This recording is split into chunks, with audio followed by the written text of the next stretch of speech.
Hello. Hey, can you hear me? Yep. Okay. So let's find a place here. I'm going to share the screen when I find it. Okay.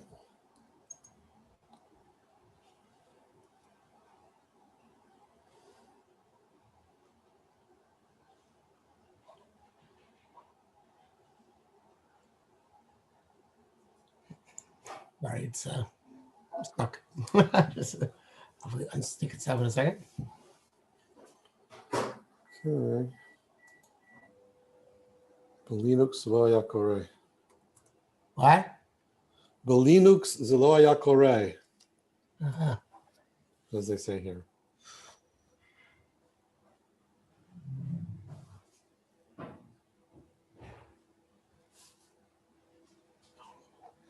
So the second paragraph. No wonder nothing looks familiar. Okay, let's go back to the first paragraph.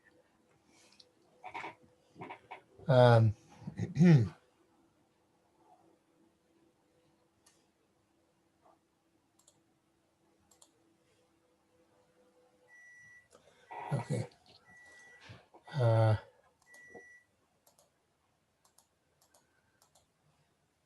Let's just check we're up to here.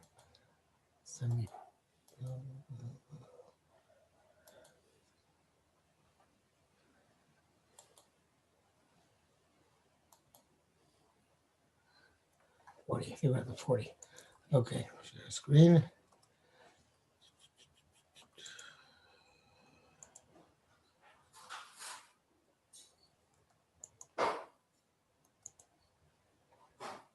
I'll make it larger.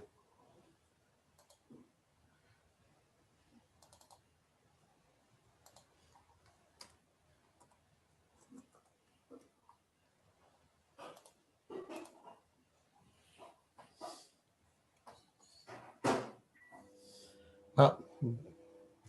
Mm-hmm.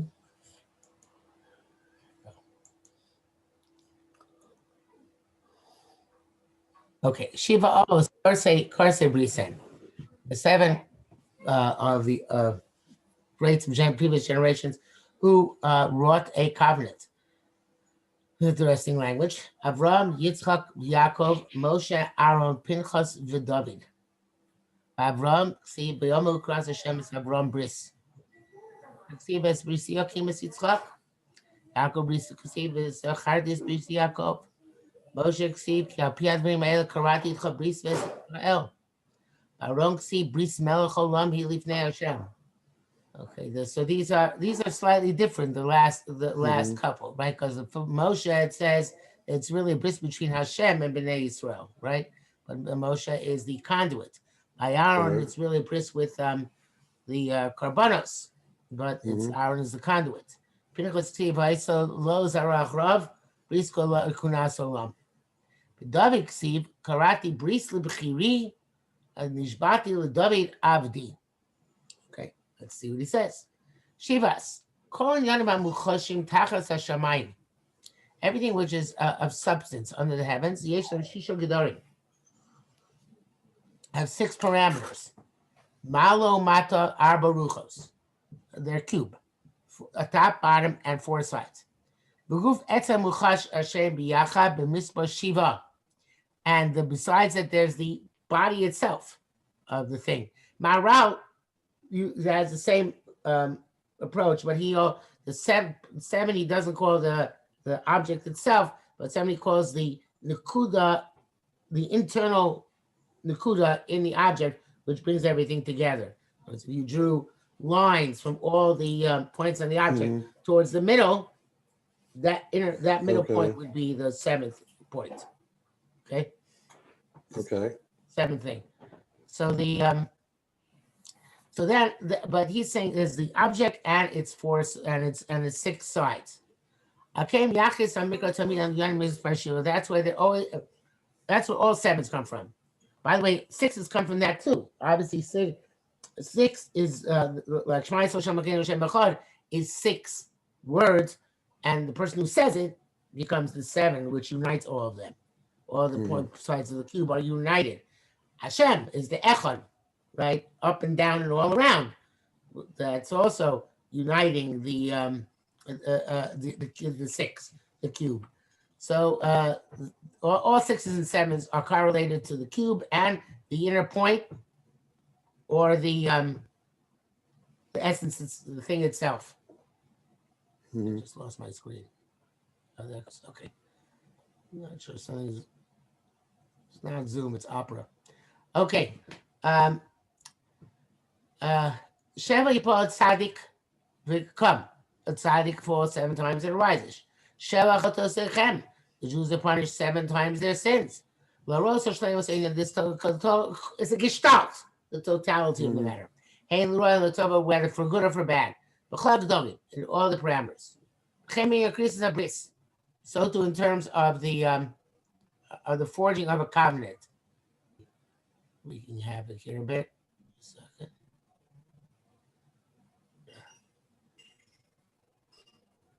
Be right back with you.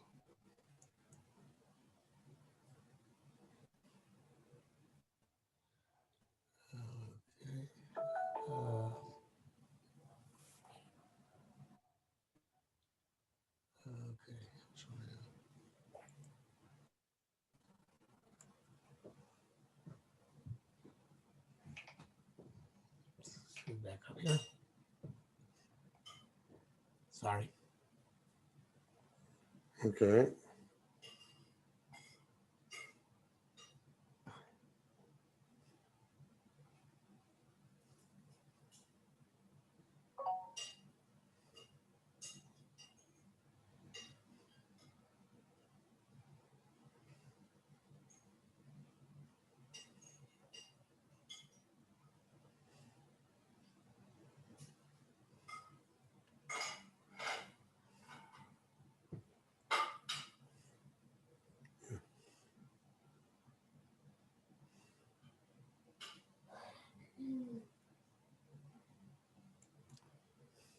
Wait to be able to make it bigger.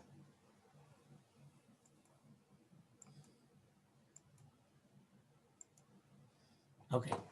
So That helps. Yeah. Chemi increases a bris in terms of the in terms of make covenant. But Tina Bavram, Kasher Karas Brisim Avimelech, and Avram made a bris of Avimelech, Hitzib Ladona Sheva Kwasos, he put by themselves 7 sheep, Al Kiyum Habris Bechol Gedorav, to represent the totality of a bris, all its aspects. And so to the 7th day of Shabbos, Vishon Shvius, and the 7th day year of Shemitah, Morachirish Olam, they hark back to the creation of the world. Asher Bara Elokim B'chol Gdar, which Hashem made in all its parameters. And the many other aspects of this number, many other manifestations of this number, which reflect this totality.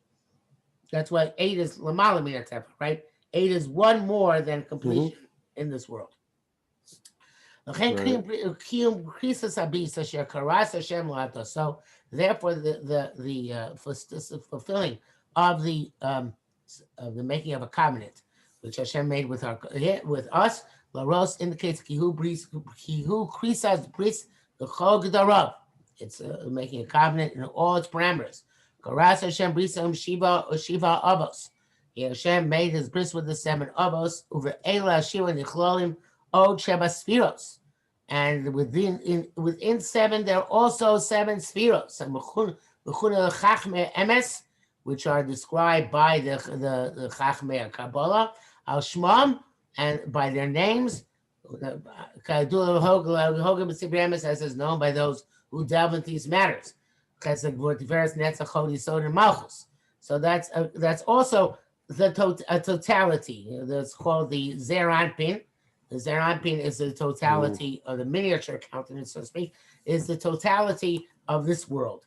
The upper spheros, Chachma Bina Das, or Keser Chachma Bina, depending on how you would rate them, those are transcendent. Those are beyond this world. Those are things which have to do with the intellect, and they have to do with things which are above and beyond the perceived world. Just like one's wisdom, one's knowledge is not in the perceived world.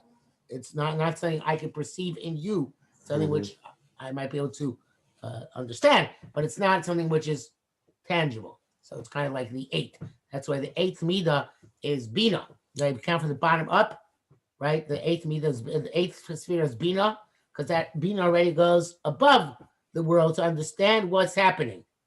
And so, of course, it says in Mos Tur, B'nai Vina Yemei Shmona Kavu Shira Anonim. The B'nai Bina means they were uplifted beyond the 7 to an 8, and that's why they made the 8 days of Hanukkah to represent that being uplifted beyond this world. So 7 is a gestalt, the totality in this world. 8 goes beyond that. Okay. The 7 heavenly spheres, which have to do with the astrology of creation. So they're also linked to this. They're also linked to the set, all these 7s. And now the Officer Nelson is going to go through a similar 7. I know similar, but another 7. Back to Mem Aleph. Shiva Abba Shachlu B'Chavod Olam. There's 7 avos who slept in eternal honor below Shotabem Rima V'Tolea, and they were not affected by worms and maggots after their death. These are the Avram, Yitzchak, Yaakov, Moshe, Aaron, Miriam, Ubinyamin ben Yaakov. Yeshomrim, some say Af David.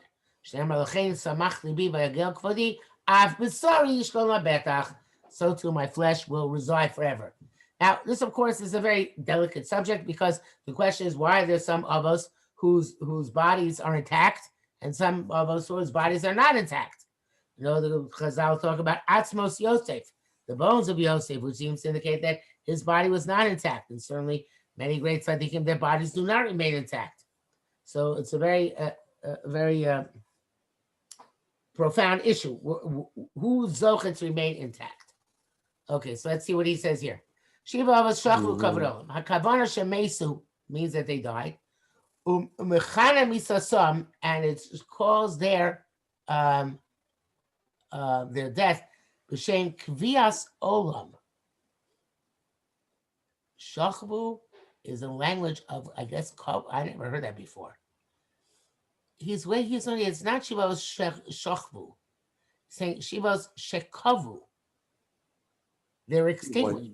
Like extinguished, put out. Okay, interesting. Covered oilam. Hakamar Shekmesu Mechanem is some saying Kvias Olam. Al Derech Ma'amoram. So why is it called the extinguishing the world? Like the Chazal say, Tzadik Avad Ledoro. A general tzaddik who's lost is lost for the entire generation. Tzaddik avad the dor avad is lost for the generation. Tzaddik ikar kvodim hu achar amobes. Tzaddik in their primary covenant is after death. We saw some lo nichbet kvodim. Their honor is not extinguished. The honor of the world is diminished with their death. Before I got on, this is just an aside. Before I got on today with you, I was listening to Spadim online, live streaming Spadim. That's Spadim for Rabbi Yehuda Kellemer, Zecher Tzadik Livracha, who was the Rav in my shul in West Hempstead, where I was it came when I was already more or less grown up, but he had tremendous hashpah on the community and myself and others, and he is the kind of person who Tzadik Avad L'Dora Avad really is very, very incredible, extraordinary person. Okay, back to the Derech Zuta. B'kol obim litzas. Oops. B'kol obim litzas shachvu b'kavod olam. Let's assume that he's going back to shachvu here.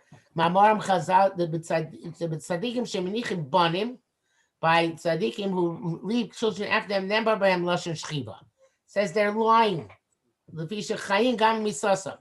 Because they are alive also in the death Aidei Tolodos HaTzadikim, by their offspring. And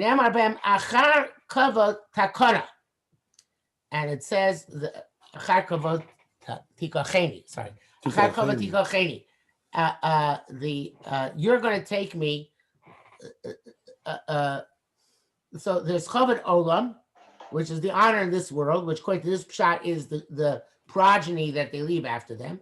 And then you take me after another Kavod, right? Kavod Shalom Haba. They leave there's Kavod Olam of Olam Hazeh. That's the Kavod of having progeny. There's a Kavod Olam of Olam Haba. That's the Kavod to which the tzaddikim are taken when they die. And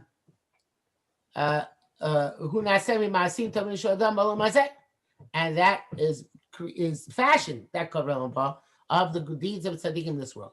Shu Amar Achar HaKavod Shachinosi Li, after the kavod which I prepared for myself, tikacheni, take me to that.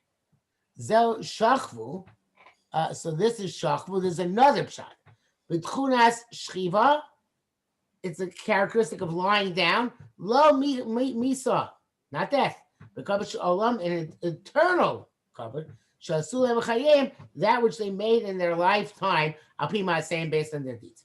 V'ashlo nemar b'mikra loshen shchiva rak b'Yakov. The language of Shchiva is actually only stated by Yaakov. I'm going to lie to my fathers. Kilel b'milas ima avosai. With ima avosai, it includes Avram Yitzchak. Avram Yitzchak. V'Moshe nemar yichoshoch ima avosecha. Nebo kasher meis arachicha. Hey mashveh kosim misosam. So it's already covered them. Achas avatam Hashem Miriam. Miriam also died in that same way. As Aaron and Moshe.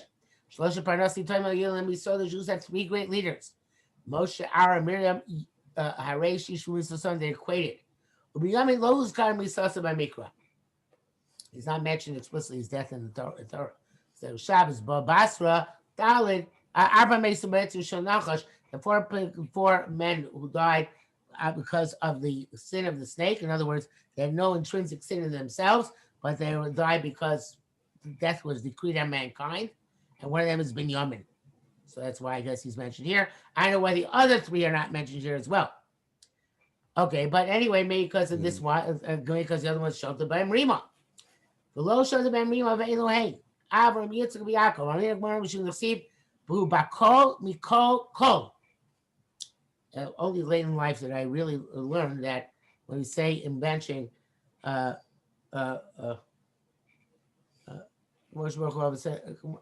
it go? Moshe's Baruch was saying Avram Yitzchak Yaakov Bakol Mikol Kol, that these are actually, Bakol is the word used by Avram, Mikol is the word used by Yitzchak, and Kol is the word used by Yaakov, all in the Torah for their brachas.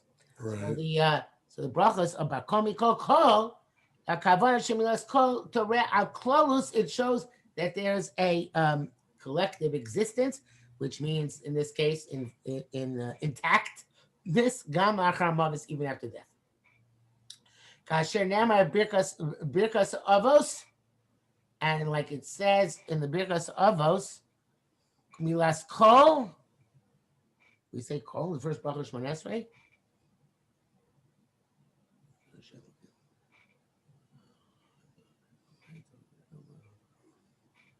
Moresh lo shalta behem rima el achar mavis. Yeah, but what does it say birkas in birkas avos in the first bracha Shemona Esrei? It says kol.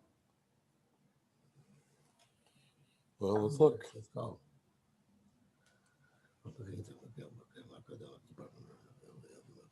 Konei kol. Yes. The Konei kol. Okay. So he says this kol represents also this shlemus. Umosh v'Aaron Miriam l'fishe meisa pi Hashem v'rima ein barak mitipas mora atluya b'charbo shemelech hamovis, and the body only rots because of the drop of bitter bile, which is on the sword of the Melech HaMavis. So they were not killed by the Melech HaMavis; they were killed directly by Hashem. Binyamin the chsipo leBinyamin amar yidir Hashem mishkon levetach. Which means he will lie in or he will dwell in security. Okay, so why not? To understand this punishment of worms and maggots comes to the same to the stake.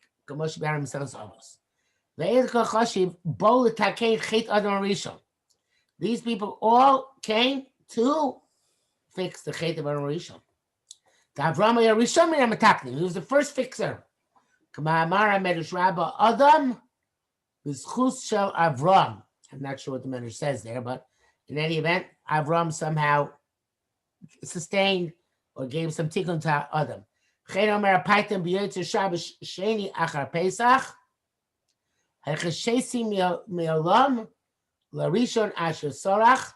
this yoter, in this piyut, which we don't say anymore, of course, it says, "I was silent from the earliest phases of the world for the first person who did bad, which is Adam.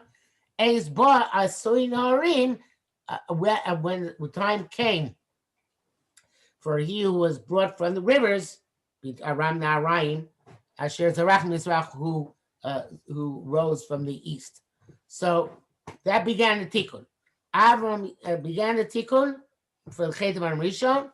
Moshe Nigmar tikkun, and the days of Moshe was complete. K'ma'amar Chazal she'amdu al Sinai. Our Pascus their pollution stopped. Okay, so all these people are involved in fixing the Chet of Adam Rishon.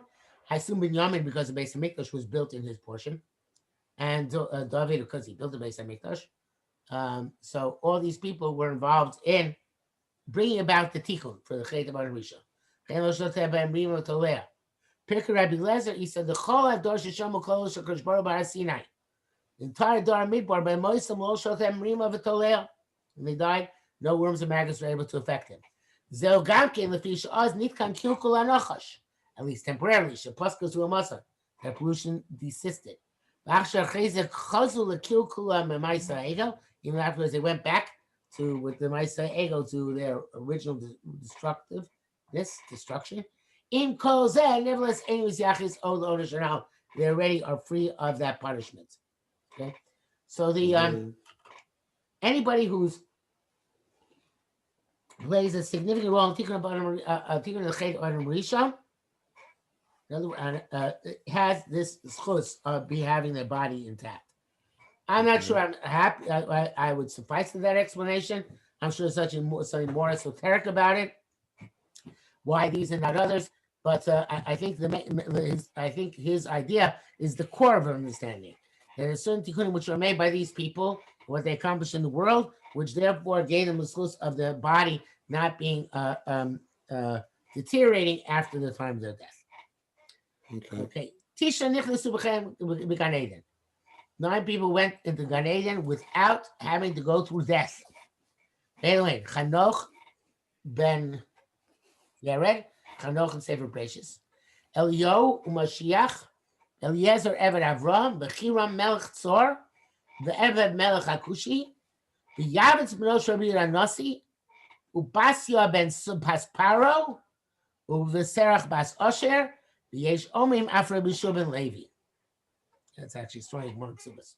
So these 9 people, they did not have to go death, which is presumably is even higher than not having your body decompose. Mem Gimel, Tisha Nichnasu Yeshmi Avishub and Levi, Nelam Imeni my Daite the Tanakama. I have no idea what Tanakama has in mind. The Lochashib Levi Shub and Levi Badayu, that he doesn't have Shub and Levi. Akashum first, but Mark Suvish and Nichnas Bechayev Gan Eden. It's a Swiss Mark Suvish, they did go in his lifetime into Gan Eden. Seshari David Melch so Chayev Kayom. David's not mentioned here. Yeah, we say David Melch so Chayev Kayom. Perish the Mashiach Shu David Nichnas Chayev Gan Eden. Interesting. The Mashiach, which represents David, either it's David in it's different Gilgal or David himself, but different lifetime and somehow shape or form. He goes alive to Gan Eden. Lo nechshav b'chlal hamesim, b'chlal chayim, and he's not included in those who are dead, but rather those who are alive. So it's interesting. Some of these people we don't know anything about. Like Evan Melech Kushi is a figure in Tanakh, but I don't think anything outstanding is said about him. And Chira Melech Tzor for sure was not Jewish. He was the king of Tyre at the same time Right. King Shlomo, and provided the wood for the Beis Hamikdash. But Yavetz, the son of Rabbi Yonasi, I don't think his name appears anywhere in Shas, probably Yerushalmi. Bas Basbar and Sarah Bas Asher, well, those are, I don't know whether there's any remes to any of these, but evidently they had a Masorah that these 9 people entered Gan Eden alive. I would say the converse of that is that Korach and his guys went down to Gehenna alive. Right? Right. So they could work both ways. But evidently there is a way that some people have even to transcend death, not just to remain intact after death, but to transcend death as well, which obviously has to do with a very high level. It sort of begs the question, right? Eliezer Eved Avram, Eliezer was just the Eved. So Eliezer goes into Gan Eden Chai and Avram Avinu doesn't. It seems Right. So I think it has to do with I think if you're involved with this world, even l'shem shamayim, and even because it's necessary, even because you do very great things, that diminishes your chances of getting to heaven alive. There has to be a certain separation between you and the world in order for that to work. In other words, don't have to be a hermit, but you can't be out there constantly in the front lines. Because if you're on the front lines in the world, although you impact more on the world also impacts you, and that has to be separated. So I think an Eved who's submissive and not so much out there has perhaps even more of a chance of getting in the Gan Eden alive than a person who's accomplishing great things. Okay. And the first parak. All right, shkach. I'm gonna start the second parak, leave it for next week. No, we'll leave it for next week. I have a Zoom call in a couple minutes. Okay. Have a good week. Shkach, you too. Zoom Gali Gali. Bye. Exactly. Bye.